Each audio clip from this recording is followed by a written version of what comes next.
It's your boy who is him though, and we back talking sports. So Spurs, they won again. They beat the Milwaukee Bucks, and they inch closer to trying to fight OKC for the number one overall pick. I mean, number one overall seed.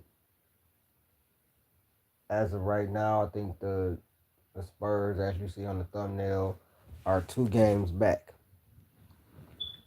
Now, coming down the stretch, it's going to be very, very interesting because as of right now, both teams are 9-1 in their last 10 games. Spurs on an 8-game winning streak. The Thunder were on like a 12-game winning streak before they lost to Boston, I believe, the other night. But they've been phenomenal. Spurs right now are 2 games back of the Thunder. Now, the Thunder play my Pistons next. Not sure if my Pistons play with the intensity they play with tonight, they can beat the Thunder. Now,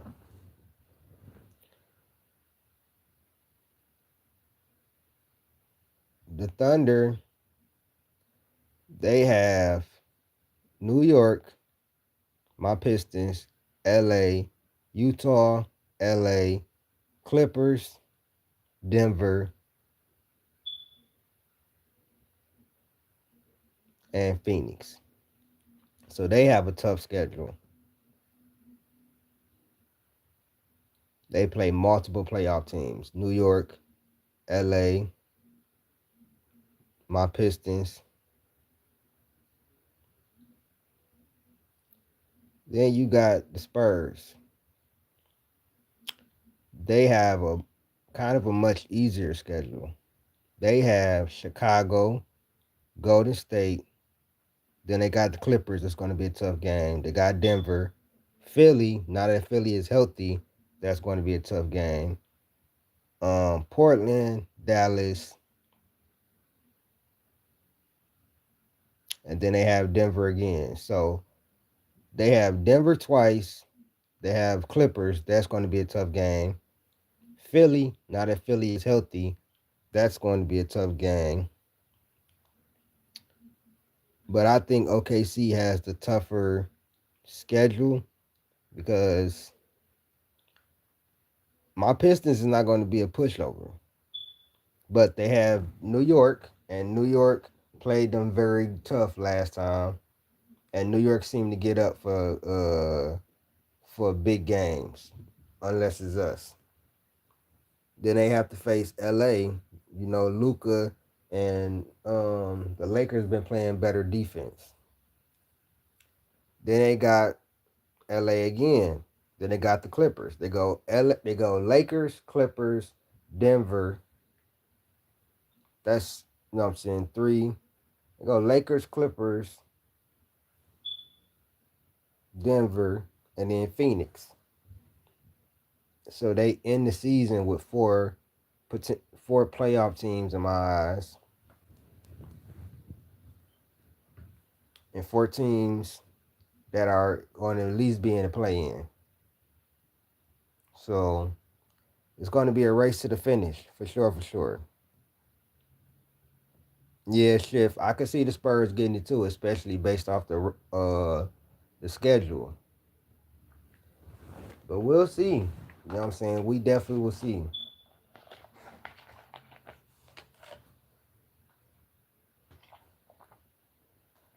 They both have MVP candidates. You could pretty much say these been the two best teams in the NBA.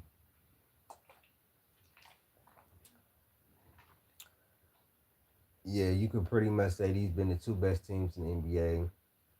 I think my Pistons have something to say about that. Um, the Celtics just beat OKC. Um, New York has beaten the Spurs twice, so the Knicks will have something to say about that. So, and the Hornets also have beaten the Spurs. So, I think this year is going to be very, very interesting in the playoffs. Very interesting in the playoffs. But Spurs and the Thunder fighting for the first seed. I don't know who's going to get it. Not sure. But what I do know is that if the Thunder slip up, the Spurs definitely could swoop by and get that number one seed. They have a far easier schedule.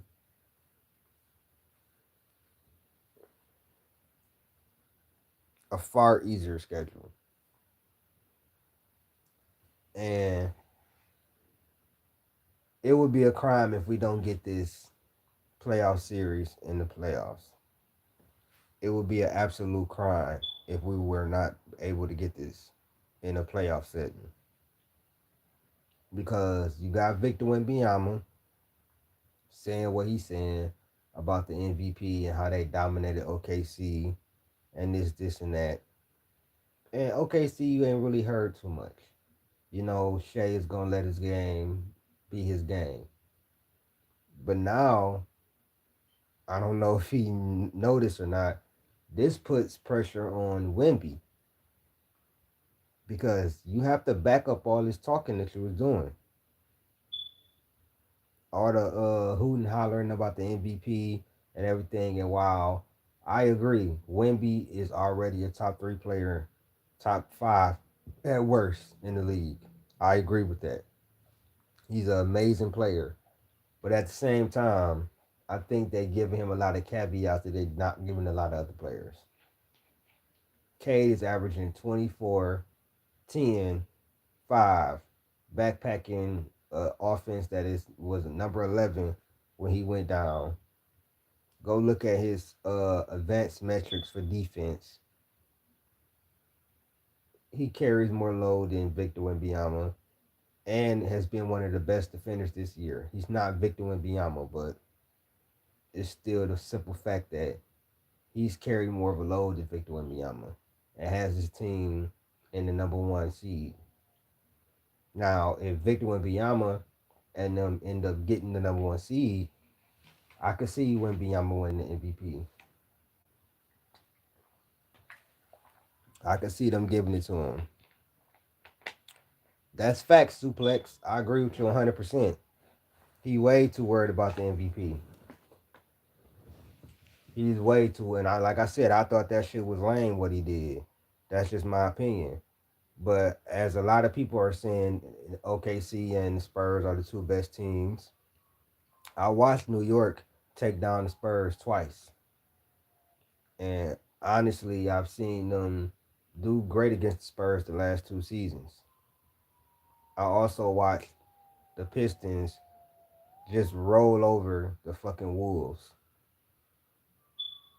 Yeah, they had no Jay McDaniels or Ant Man. We don't have K. We don't have Stu, and we absolutely shut them niggas down. So this gap that you're really trying to say that you guys see with the East and the West is really not there. Like the gap that you think you see is really not there, bro. Like Boston just went and beat the Thunder, a fully loaded Thunder team, fully loaded. My Pistons beat Luca and when they kids came up when they just came to the to Detroit and got sent packing. We just went on the road, beat Minnesota. We went on the road this year. You know what I'm saying? We beat Denver this year with Jokic, without Jokic. So this gap that you guys think you see between the West and the East, it's not really there, bro. But in terms of Spurs and OKC, I think that OKC somehow holds on by the skin of their teeth, maybe one game. Because if they end up with the same record, Spurs get the number one seed automatically because they got the tiebreaker. So we'll see what happens, man. Y'all let me know what y'all think in the chat. Who do y'all think going to get the number one seed, Spurs or OKC? Just something I was thinking about. Y'all let me know what y'all think in the comment section. Um, Pistons win. It's a great night, man. Y'all let me know what y'all think, man. Like, share, subscribe. I'm out. Peace. And definitely like, share, subscribe. Please subscribe. Please subscribe. We're trying to get to 5,000 subscribers in the next 6 months. We're trying to get to 5,000 subscribers. You know what I'm saying? So please subscribe to your boy and share this live. I would greatly appreciate it. Without y'all, there is no me. Detroit basketball. I'm out, man. Peace.